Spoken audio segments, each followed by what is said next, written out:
What a great way to bring down the curtain on, let's be honest, a terrible 2018 for Man United, man. Apart from the last 2 weeks of it, it's been a horrendous year for us. But let's be positive, man. The last 2 weeks have epitomised what Man United should be about since Ollie's come, man. And that 4-1 win today, it just shows what we've been missing. From the off, we were just at it. From the off, we were at it. Marcus Rashford with the fantastic dribbling skills, gives the little flip-flap to the defender. Sets up Paul Pogba, and then we're on our way. We're cruising, we're knocking the ball about well.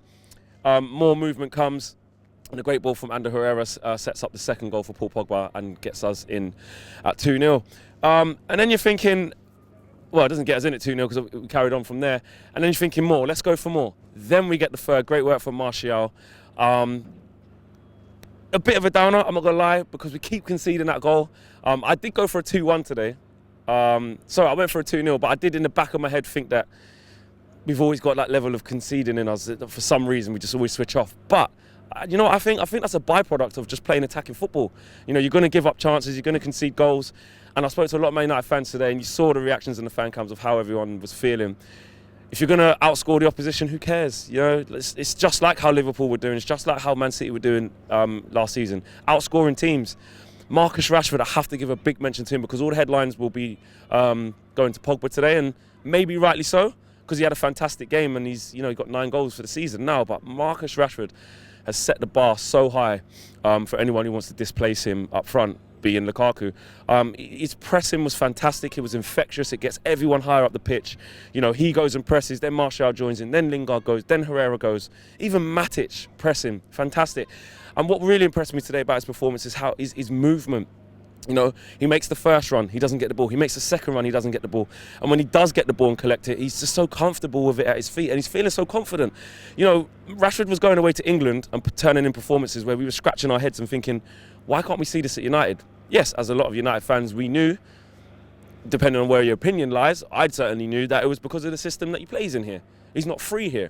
And even in his interviews with England under Gareth Southgate, him and Jesse, I remember there was an interview, I can't remember what game it was, but they both said, you know, Gareth tells us to go express ourselves, just goes to tell us to play freely. And that's what we're seeing here. There's a love story with Ollie. There's proper sentiment there.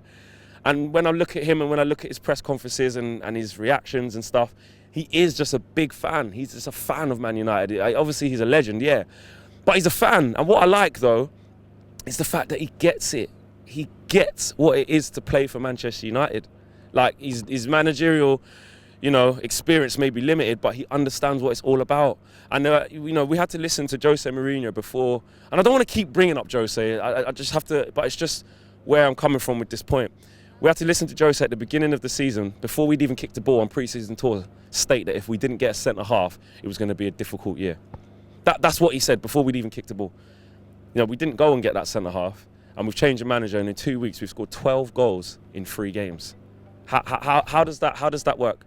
It just proves that it's down to the manager and it's down to the tactics. And if he's not feeling good and he's portraying that negativity onto the players and around the place, then that's what we're going to be seeing on the pitch, and that's what we were seeing on the pitch. But look, that's old. Jose's done. I don't want to keep going on about that. I just had to make the point that, look at the difference. Look at the difference. I just love the fact that Ollie's staying true to his word in terms of, we want to go for the kill. I really sense we're going for the kill. When it was just before Bailly got sent off, we were going for the kill. And even when we got the man sent off, even though Bailly got sent off, we were still trying to create chances and stuff. And it could have been 5, Ashley Young. Rashford had a good chance where Pogba set him free, would have been another assist for him. And it could have been 5. Lukaku, I think he's got his work cut out. He's got his work cut out, because realistically, the way that we're playing right now, there's no way that Marcus Rashford can't be our main striker. And for how many years we've all been debating as Manchester United fans for one argument that he's better on the left, he's better on the right. I've had my reservations with him up front under Mourinho, and I said, I hold my hands up. I said I didn't think it was his best position. But in a system like this, in tactics like this, where we win the ball high up the pitch, where we play attacking football, where we've got good movement and we're looking to pass forward, balls over the top, stretching between the lines, Marcus Rashford can thrive, and we've seen that in the last 3 to 4 games. We've seen it. There were glimpses even under Jose of what he can bring, which is why Jose even fancied him. So Marcus Rashford's really coming to his own, and not only is he making the runs, where he was, sometimes accused of that lack of quality, but he set a goal up today in a fantastic fashion and took his goal fantastically well as well today. The smiles are back. The smiles are back. It's brought the curtain down on 2018. It's been an absolute roller coaster, to the point where some people, I speak to some people, and it's like they think I enjoy. They think I enjoy coming here and feeling negative and feeling down. Of course not. I want to come to Manchester United, Old Trafford, and see attacking football and see my team win. That's what I'm a fan, just like everyone else. And now we're seeing that.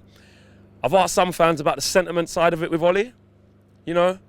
Is there a chance that we can get wrapped up in this in terms of the love story?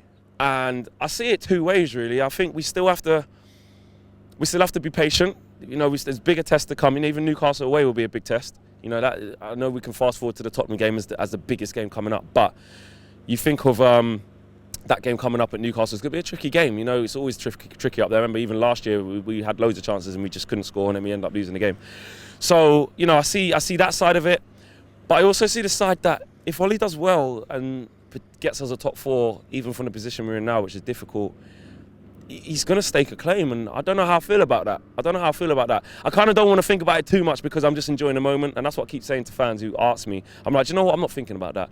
I'll think about that in April or, towards the end of the season, because I think a lot will be made of it then to see where we finish up and when we play against the bigger teams, how we do.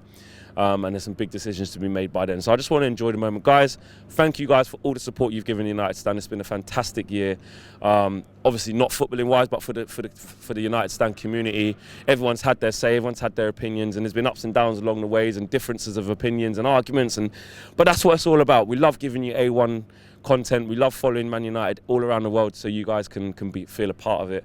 And I've loved every moment of it, even the downsides, even the people who may not like what we do or like me or like Mark or whoever it is, even those people, even people that have come to me and said, you know what, you're all right in the end. And that's what it's all about. That's the end of it. I'll see you guys in 2019 and hopefully we carry on this winning run at Newcastle. Let me know as well who your man of the match was, because for me, I'm going to go Marcus Rashford. Let me know what you guys think. Drop your views in the comments in the boxes below, as per usual. I'm going to love you and leave you. Have a great new year.